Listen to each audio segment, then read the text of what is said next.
100 years after his death in November 2018 at the age of 95, what will people remember about the man born Stanley Lieber, but maybe better known as Stan Lee? Hopefully people who read our books will be like the Gnostic monks who are like, oh, we have the real story. We've seen the truth. Wow. I mean, literally in 100 years, I think people will think of Stan as this kind of perplexing character who shows up in the cameos in those old-time Marvel movies they'll be watching. I'm Charlie Meyerson. Our guests on this edition of the Chicago Public Square podcast are not one, but two biographers of the man known around the world as the face of Marvel Comics. Abraham Reisman, a journalist who writes about arts and culture for the Wall Street Journal, the Washington Post, the Boston Globe, and mainly New York Magazine and its arts and culture site, Vulture, and who's the author of a new book, True Believer, The Rise and Fall of Stan Lee. He also grew up just a few blocks from my home in Oak Park, Illinois, just outside Chicago. And so you see, that's why this is a Chicago Public Square podcast. And Danny Fingeroth, a longtime writer and editor at Marvel who knew and worked with Stan Lee for more than 4 decades, but now a pop culture critic and historian whose 2019 book, A Marvelous Life, The Amazing Story of Stan Lee, is, as we record this, newly out in paperback. Full disclosure, Danny lists me in his book Acknowledgements for a reason that is not entirely clear to me. Your biographies of Stan Lee, gentlemen, have a lot in common, but they're also, in many ways, different. For one thing, Danny, you knew Stan for years. How has that affected your telling of his story? I wouldn't necessarily be the one to judge that, but it's funny. I knew Stan for a long time. I did a lot of public events with him. I worked with him at Marvel and at other companies. But I can't claim that I was especially close with him. We had a professional relationship. I think he had reasonably high regard for me, but I can't. I think it benefited me for the biography because coming from the comic book business, I kind of know how the sausage is made, and I kind of was able to kind of relate experiences I had as a writer and editor to, in some degree to Stan's life and career. But I was, I was one of thousands of people that he interacted with in his 70-plus year career. I think it gave me some insights, and I think I was able to maintain a certain degree of objectivity writing the book. Abraham, how do you think your book might have changed if you had had access to Stan Lee? I have no idea. It would maybe be a very different book, but I don't think it would be because I approached whatever Stan said to others, which is the bulk of the Stan quotes that I have in the book, with a certain degree of skepticism, as well anybody should with any biographical subject, because often the least reliable accounts of a person's life come from that person themselves, not necessarily because they're lying, but just because you have the subjective experience of being the person.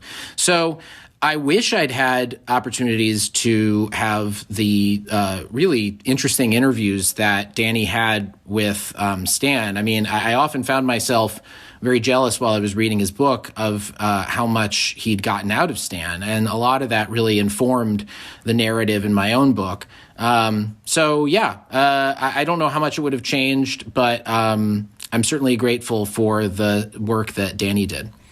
You've read one another's books. I've read both of them. How do you perceive your takes on Stan Lee to be different? Ways in which you had different conclusions, or ways in which one of you revealed things that the other didn't know? Danny? Well, I think, thank you, Abraham. I appreciate your kind words about my book. I did, after knowing Stan for so many years and interviewing him for different projects, I did feel like for the book is unauthorized, although I spoke to tons and tons of people. And Stan at first told me, he said, "Well, good luck with the book, but I'm not going to be interviewed for it."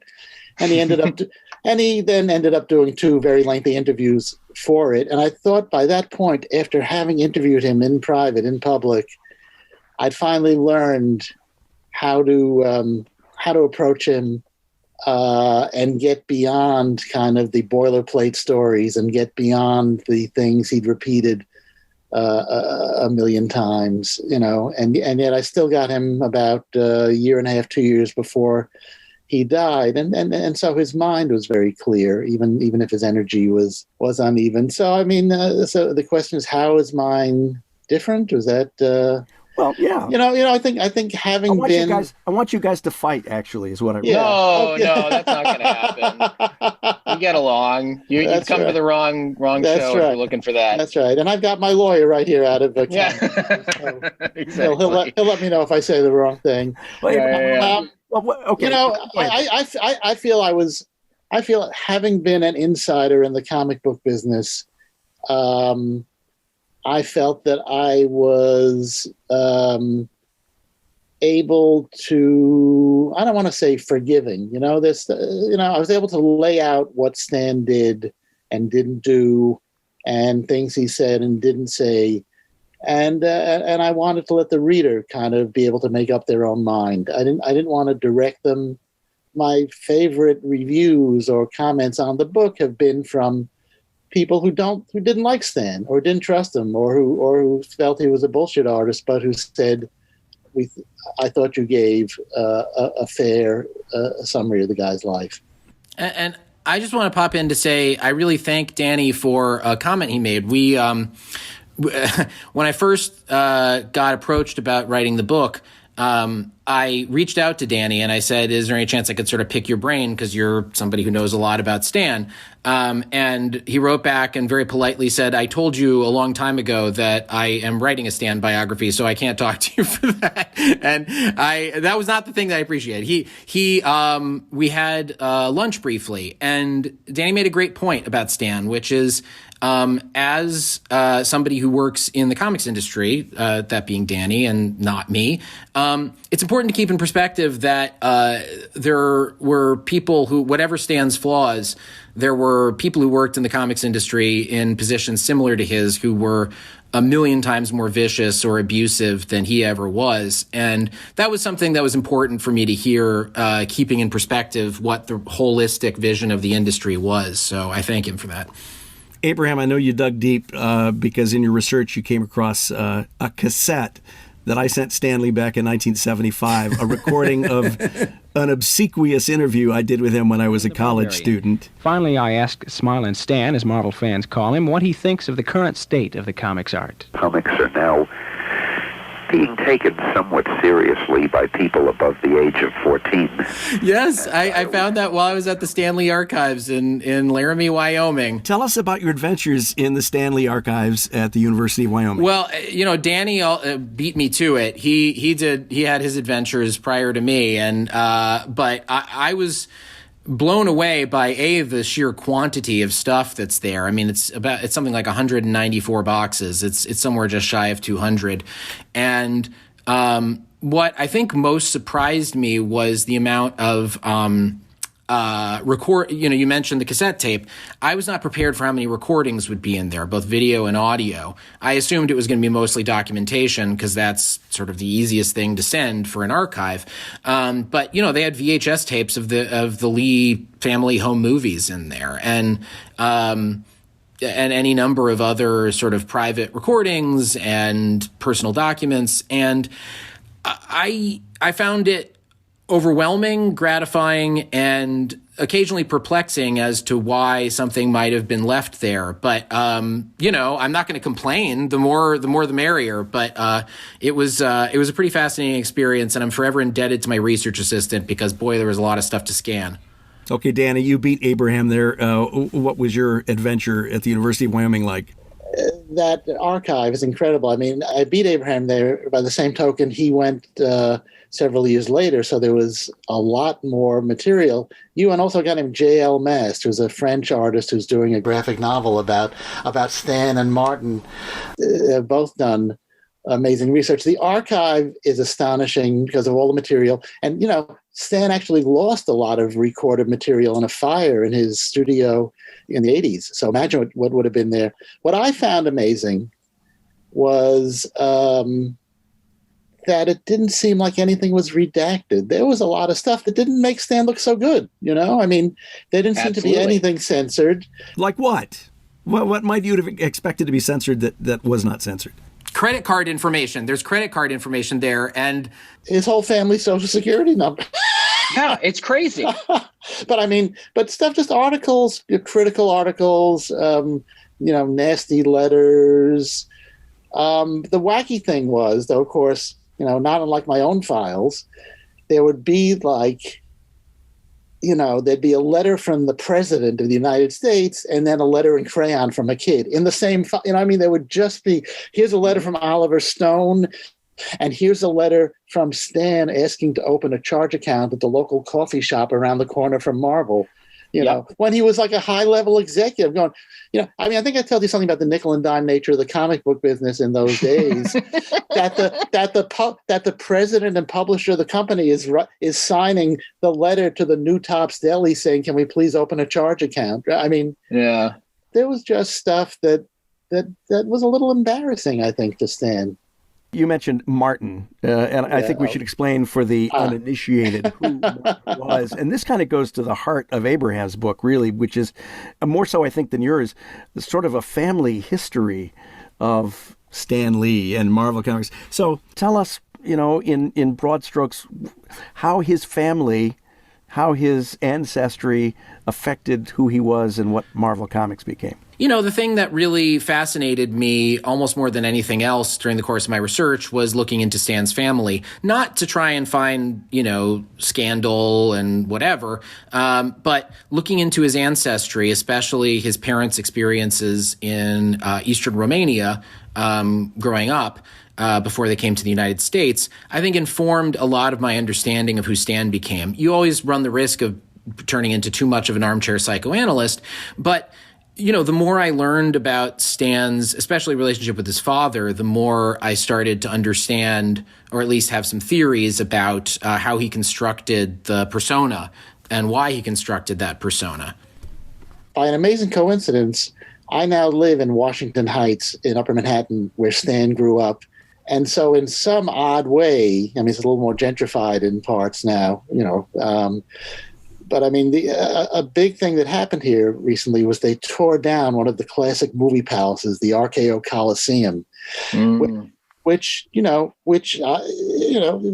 that Stan was a movie nut like every kid, and he lived in this neighborhood where there were like eight or nine of those old school movie palaces, which really informed a lot of his sensibilities. So growing up in poverty with these parents constantly arguing over money and who really didn't seem to necessarily be that fond of each other, and here's Stan. So this Martin who we spoke of was Martin Goodman, who was Stan's cousin by marriage. And the story of Marvel, like the story of DC Comics and Harvey Comics, they are all these dynasty. They're all these family soap operas. I was just involved recently. I was, because I'm a comics historian, I was helping out and being interviewed by one of the descendants of the Harvey family, making a documentary. And for the uninitiated, Harvey Comics, publishers of Casper the Friendly Ghost and Wendy the Good Little Witch and Stumbo and Hot Stuff. Other hard-hitting crime narratives. And some superhero stuff, too. And the superhero stuff, and some of like the most extreme horror stuff in the 40s and 50s. But so Marvel, which had been called Timely, and then Atlas was another one of those. And so the good news and bad news for Stan was that he was related to the owner. It got him in there, but his relationship with Martin Goodman, the publisher, was so complicated, that, it ensured Stan, the good news and the bad news, it ensured that Stan would never be fired, but it was this kind of velvet line trap where, and the relationship between him and Martin and, of course, very complicated relationship with his brother Larry. It's and half Martin's name was Goodman, and even when I came there in the 70s, there was still some remnant of many of the people there being named Goodman. There were sides of Stan that I, even from reading about and interacting with people who knew him very well, I don't think people saw outside of even just his immediate family. I mean, I remember talking to Larry Lieber, his brother, early on in my research process, and I put this in the introduction to the book. He said, without even me asking, he started to pose this question to himself. He said, who was he? What was he? And then he answers his own question. He says, it depends on who you talk to at what time. And that's not necessarily a personality flaw to have different modes for different people, but there were stark contrasts between the way he'd talk in private and the way he'd talk in public. And when I say in private, in different audiences in private, it's a hard question to answer succinctly, but there were a lot of Stans. I never got a sense that Stan had a temper. Does either of you have reason to believe otherwise? Stan had a temper, but he didn't hold grudges. And so from what I've heard and from what I experienced a couple of times, he could get angry, but then he'd forget about it. It wouldn't, if you did something he didn't like, he would maybe say something snappy or look, the most famous one I think is, in the early 60s, a writer and editor who went on to become a legend in his own right, just recently passed away, Denny O'Neil. He was something of a hippie in the 60s, and he was working as an assistant editor and a writer at Marvel, and he had like a small button on that said legalize pot. Stan just literally ripped it off his shirt and said, don't ever wear that again. And then he later apologized. But I think for Stan, it was a holdover from the 50s when Frederick Wortham and other anti-comics crusaders saw everything in comics as corrupting children and leading to juvenile delinquency. So, Stan, ripped that off him. And then Denny says he was fired, and I'm sure he was at some point later on. Stan has always gave one of those, I don't know how we let you go, and they became friends, and Stan wrote forwards to Denny's books. And so I think Stan could react in the moment. He could snap at somebody, and then he would just, he didn't seem to hold a grudge, at least not in that sense. Abraham? He had a temper in, let me say this. I in one of the more bizarre moments over the course of the research for this book, that's not worth, in the context of this interview, getting into all the details of how it came about, I heard some recordings of Stan at home in his latter years. Now, I don't know how representative they are, because when you're 94 or 95, you're, less inhibited sometimes and maybe not thinking straight. But it was very alarming to hear, because even if you take away the content of what he's saying, you hear him yelling a lot. He's very angry and he swears a lot.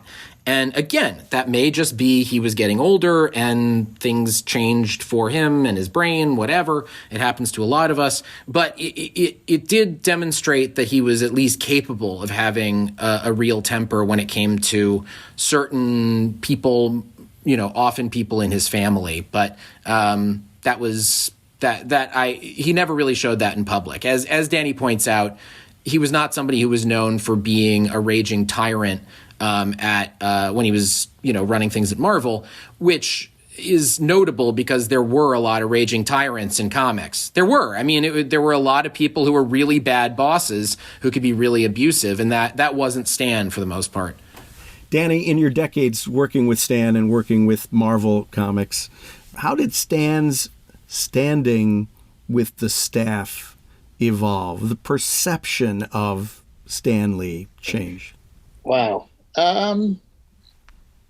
By the time I got there, he was often traveling, and then soon after he moved to California. I think we held him in, let me put it this way. I'm kind of a cynical person about human nature in general. I myself come from a similar background to Stan and from Will Eisner. I mean, that's one of the reasons those guys are so fascinating to me. Abraham, I think you do too, although a little, you're next generation. But so Stan, I think we idolized him. I think we really. So because I'm a cynical person by nature, if I heard some bad thing about Stan, I go, yeah, but he still could be a whole lot worse. I know there were some people who came into the business who were, I think, maybe a little more starry-eyed, who I think were disillusioned by some of the reality of the business. But yeah, I know what you're saying. There were those years in the wilderness where Stan was in Hollywood trying to sell stuff and nobody would buy it, and I think the outside world looked at that as, oh, isn't that sad that Stan is forced to do that, and nobody will look at these ridiculous Marvel characters. I would bet, looking back sort of on my research and looking at my book and Abraham's, I bet there are people who were Stan's peers who might have thought he was, less than appeared to be, who might go, oh, who's that pisher that we knew when he was, 19 years old and bossing us around. But I think it took a while, maybe the past 10 years, where people of my generation could look at it and go, oh, okay, so these stories we've been reading are part truth, part fiction, and we have to read 20 different versions to get what might have really happened. Stan's reputation changed a lot over the years within the comics industry. Outside the comics industry, his reputation in the past, a couple of decades has skyrocketed. His stock is very valuable, especially once he started making all the famous cameos in all of these mega successful movies. The idea of Stan became extremely lucrative and beloved. But over the course of his time working in the comics industry and then working adjacent to the comics industry, there were people who started to get more and more disillusioned about him. I mean, you look at, for example, the magazine The Comics Journal, which kind of had a holy war against Stan in the 80s and 90s. Some of it justified, some of it maybe a little over the top. But that was a big deal. I mean, once you had people like, comics icons like Steve Gerber or obviously Jack Kirby, his collaborator who had a lot of problems with him. Once you had these people talking in public in the 80s about Stan's failings or their perceptions of Stan's failings, it really changed a lot for people in the industry. There was a greater degree of sort of, saying, hey, you heard about Stan? He's not really talking about what he's really talking about. I mean, I remember growing up in the late 90s, early aughts, being at a comic shop and just for the first time having somebody who worked behind the counter be like, hey, you want to know the real truth about Stan Lee? And like that kind of... I'm sure that guy knew. Oh, he knew everything. Yeah, he was in the room where it happened. But, but the point is, by the time I was coming up in that era, this was sort of word of mouth. I mean, there wasn't really anything written about, other than things in the Comics Journal, about Stan's, shortcomings or misconceptions or whatever. But through the people of the comics world, you could hear about stuff. And then, of course, now it's a lot more complicated.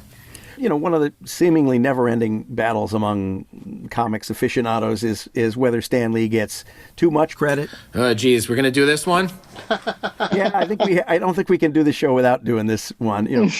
How much credit does he deserve for, all of those characters and so many of those concepts? Man. And 43.2%. Never-ending battle. Right. Abraham tackled this one first. Well, it's really hard to say. I mean, when it comes to the creations in terms of characters, we'll probably never know the degree to which Stan contributed or Jack Kirby contributed or in some cases Steve Ditko or John Romita Sr. we'll never know, Danny makes a good joke there. We're never going to know the exact percentage of who created what. And in fact, you really run the risk of going, well, it was probably a little bit of column A, a little bit of column B, when in fact both Stan and Jack really maintained that it was pretty much entirely one or the other. So you never know. But what I will say in the plus column for Stan is you really can't debate, unless Danny has counter arguments I've heard that I haven't heard, but you can't debate that Stan came up with the idea of the interconnected shared continuity Marvel universe. He was the editor. He was the one overseeing all these titles. He was the one seeing that they could interact and that there could be this sort of interwoven tapestry of all of these individual characters and storylines adding up to this mega storyline that continues to this day. I mean, I remember while doing the research thinking, well, I should find out whether that was, did Jack Kirby have an alternative explanation of that? So I talked to a couple of people who had worked with him, his two assistants, Steve Sherman and Mark Evanier, and their consensus was, if anything, Jack hated the shared continuity because it meant he had to bother with other people's stories when he was already busy enough working on his own and trying to come up with his big ideas. So we really do have to give Stan credit for the idea of the Marvel Universe as a unified concept, which has turned out to be a momentous idea for not just comics, but for popular culture in general, especially with the advent of the Marvel Cinematic Universe. So we'll never know the exact level of contribution, but when it comes to that, I'm pretty confident in saying that was Stan's accomplishment. Danny? People who love Stan and people who hate Stan don't describe a different person. It's a lot of it is chemistry. A lot of it is people. Look, Steve Ditko and Jack Kirby were geniuses. We should clarify, just for the uninitiated, Steve Ditko, among other things, co-creator with Stan Lee of Spider-Man, Jack Kirby, Fantastic Four, the Hulk. So, I mean, these guys were geniuses. They didn't have long-term, the Kirby worked with Joe Simon, and even now you look at some of the histories of the interviews, and there's not agreement on who did what in the Simon and Kirby relationship. So these guys were geniuses who were going to do their own thing. They were going to bring their magic to different places. And, they had and Stan had a big ego too, and they all did. So they came together. They had what I see my book in a lot of ways as kind of a love story about Lee and Kirby and Lee and Ditko, and because those guys ended up hating him in a way you can only hate somebody who you're in love with. Who just disappoints you colossally. It's also a love story about Stan and Joan, but I think it's more a love story of Stan and the artists. And so a lot of people, it's funny, I was just reading, Abraham, I think you had found a note that Will Eisner wrote to I was going through the old documents and found this nice note. Yeah. Again, footnote here, Will Eisner, it's celebrated artist, comics most prized awards are named the Eisner Awards after him. So please go ahead now. There's a lot of people who I've come, a lot of my books have been on history. I wrote a book about Jews and superheroes, in which I interviewed a lot of Stan's peers. It's interesting. A lot of people worked with Stan for a long time and then got the hell out of there, but maintained. And I'd say got the hell out of there after 10 years. Al Jaffe, famous for Mad Magazine, Snappy Answers, and Fold In, loved Stan, worked with him for 10 years, then got out and established his own career. Jerry Robinson, who created the Joker or co-created that's another one of those big arguments. But Jerry, very instrumental in Batman, loves Stan, all these people, but a lot of them I think they must have realized, I love this guy, but this town ain't big enough for the two of us. I'm getting out. And so Will Eisner writes this wonderful note to Stan. I guess Stan must have sent him a happy birthday thing on a milestone birthday. And so I think the question you almost have to ask is what took so long for Kirby and Ditko to leave? What was it? about their relationship with Stan that was so enmeshing that because Ditko ended up going to Carlton Comics that paid half, if he was leaving Marvel because he didn't think he was being paid fairly, well, he went to Carlton where they literally paid him half the amount that he was getting, I have to reveal my own personal prejudices here. I am more of a reader than a viewer of artwork when I come to comics, and so I want to ask each of you, and I'll start with you, Danny. What do you make of Stan Lee's actual writing and I guess plotting ability? Well, you see, I think Stan often gets damned with faint praise. People say, well, he wasn't that much of a writer, but what a great promoter he was, Well, you know what? He was an incredible writer. I'm looking out the window at Washington Heights. It's very pretty, but it's not the Upper East Side. It's not, it's not Westchester. It's, Stan was a working class kid with a lot of money problems, and I think he had mood issues. I think one of the things that kept him from going to Hollywood 20 years earlier was a certain depressive side that kept him in touch with what real people thought and felt. And so I think it went into his dialogue. I think it went into his storytelling. Was he this explosive cosmic genius that Jack Kirby was? Was Stan going to come up with Galactus on his own? Probably not. But was he able then to harness that? And I think, and people say, oh, he just dialogued Kirby's stories. I think there was more to it than that. I think there was a part of Stan that lived in Kirby's head where you hear stories of Kirby just erasing or tearing up art, going, oh, Stan wouldn't like this, I'm not even going to hand it in. Mm-hmm. So look, when it gets complicated, Stan was the owner's relative. He was the editor, the art director, and the writer. And he was the boss of this thing. I say he was the auteur, which a lot of people won't agree with. They'll say, well, Kirby was the auteur. I think Stan was the auteur because he had the last word. And I think there was a sensitivity to him that he didn't like to expose to people in real life. I remember he lived in a very fancy house in the Hollywood Hills. It's the classic house you see in the movies. Expensive art, literally Picasso's on the wall. Very, he had that lifestyle. But the room that he worked in his home had like this plain, crappy paneling, that you'd find like in a basement in Queens. It was the simplest, crappiest room with like, I was there a long time ago, so it was like a dot matrix printer that printed out into a cardboard. So there was some part of him, I think, that held on to that hard luck kid from Washington Heights that informed the writing. I think, so I think he was a better writer than people give him credit for. Certainly a lot of stuff over the years that was just batted out or ghosted by other people. But I think especially that prime Marvel stuff, I think there's a real writer there. Your turn, Abraham. I don't see myself as primarily a critic when it comes to the actual comics material. If for no other reason than I have not read a huge portion of it because it's a voluminous bibliography. The stuff Stan was involved with on one form or another as a writer it's just massive how much of that there is. So it's hard for me to say conclusively about his corpus of work, how good a writer was he. But I will say, I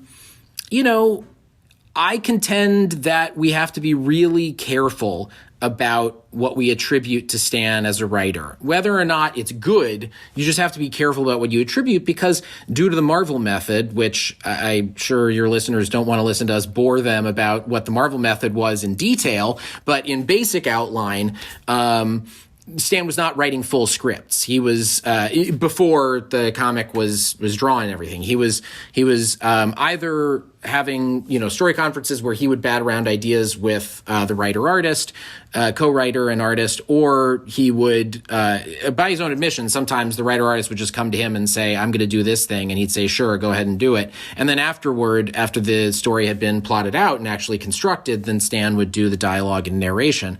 And so it's hard to say like, oh, Stan came up with this, this is this great story. It's Stan's because he was the writer.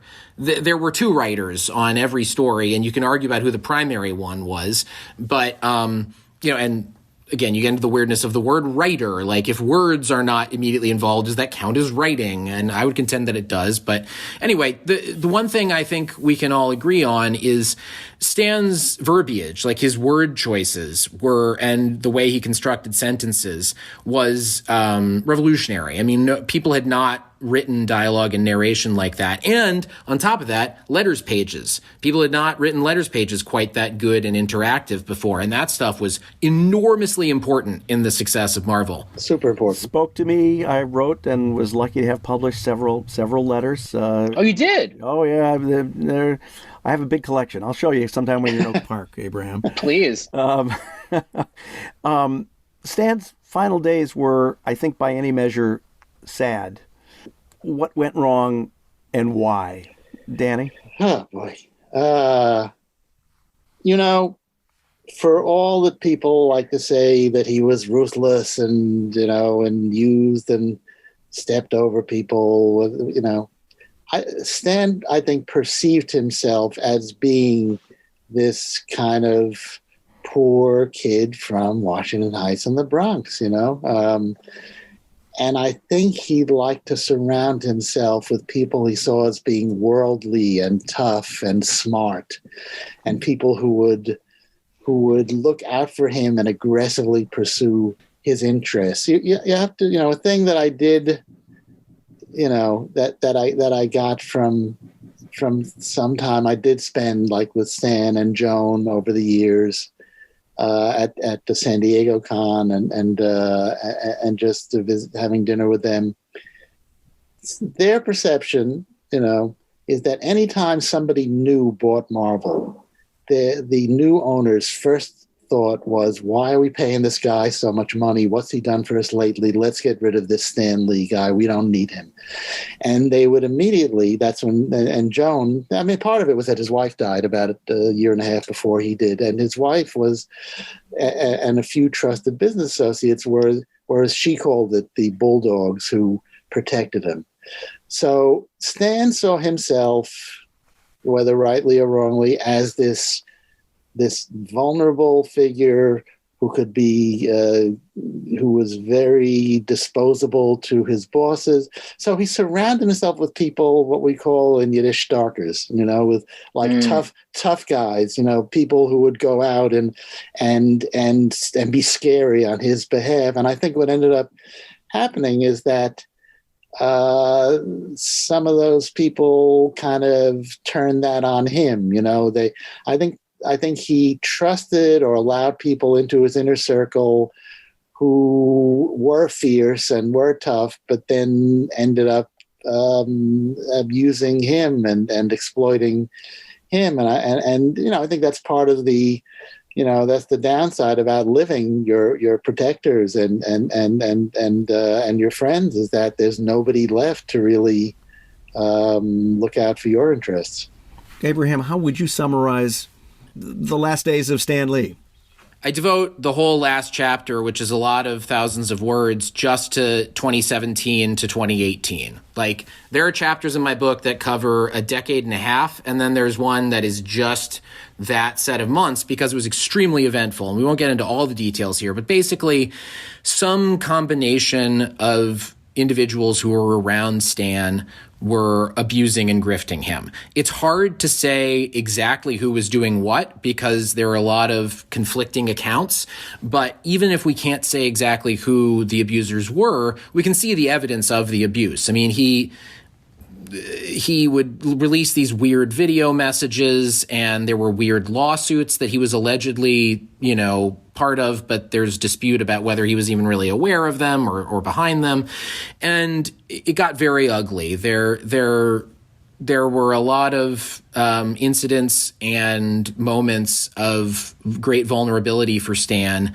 And unfortunately, he died with a lot of conflict in the immediate rearview mirror. And, whatever you think of Stan's flaws, nobody deserves to be the victim of elder abuse. It was a really rough story that I'm being careful in talking about because there's a lot of very explosive material involved in that. And no, the weird thing, because people knew that for a couple of years I was Stan's regular moderator at the Wizard World convention chain, and so people would see me with him in public, even though I didn't hang out with him before or after those panels, Although, and they'd say, does Stan really, they would say, is it elder abuse? Is Stan being schlepped around to these conventions of his own volition? And I said, well, if from what you know of Stan Lee, even if all you know is his public persona, do you think he'd rather die at home alone in bed or in front of 10,000 people adoring him? Because I had that experience where there were panels I would do with him where I thought he was literally going to collapse before going up on stage. There's one particular one where he had a flu shot that he had a bad reaction to, and he came a day late. And the guy is like clutching onto the banister. And then he goes on stage. And and they said only going to be 20 minutes, not the usual 45. So we get to the 20-minute mark, and I say, well, Stan, they just explained, that we're only doing 20 minutes, and any last thing you want to say to the audience before we go? And he says to me, is God talking to you? Did he say we have to stop? I feel great. Let's keep going. And in fact, here he was in 2017 at what was sadly and accurately billed as his final appearance for a Chicago Comics convention, doing the same shtick. Thank you so much for everything. You mean that's it? I got all booked up and stuff, hooked up just for this.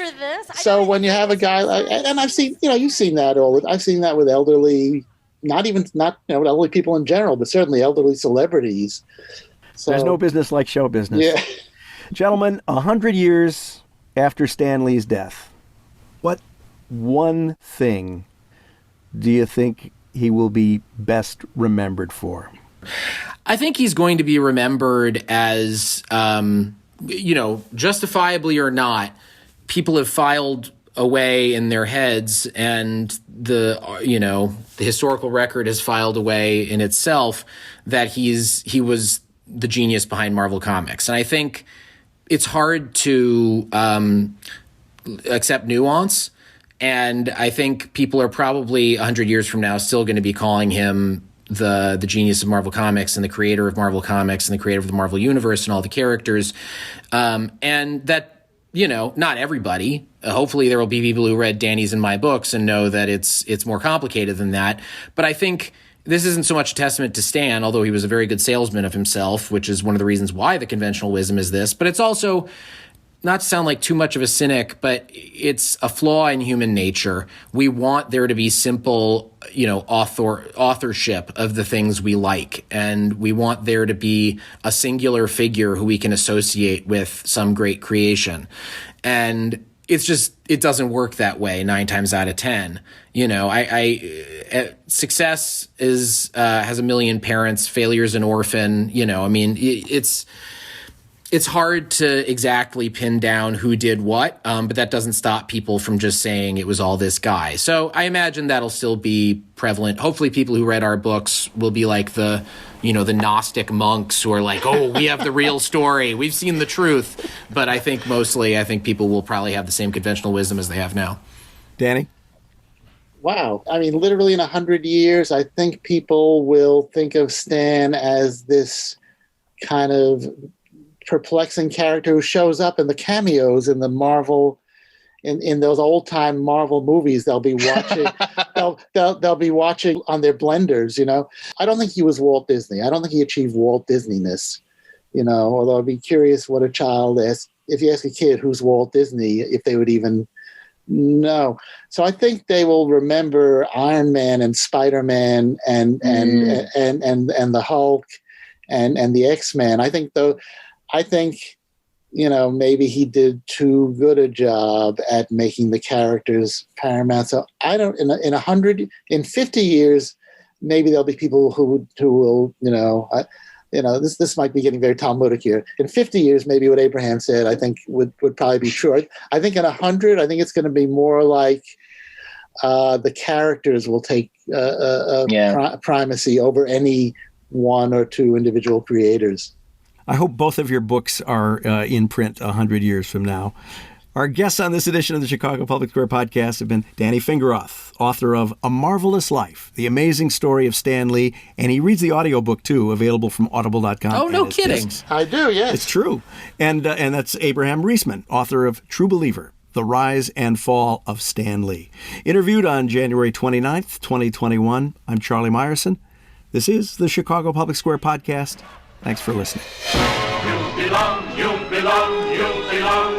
belong to the Merry Marble Marching Society. March along to the song of the Merry Marble Marching Society. If you growl, if you groan, and your score is merely zero, do not howl, do not moan. You can be a superhero marching right along through the fighting song of the Merry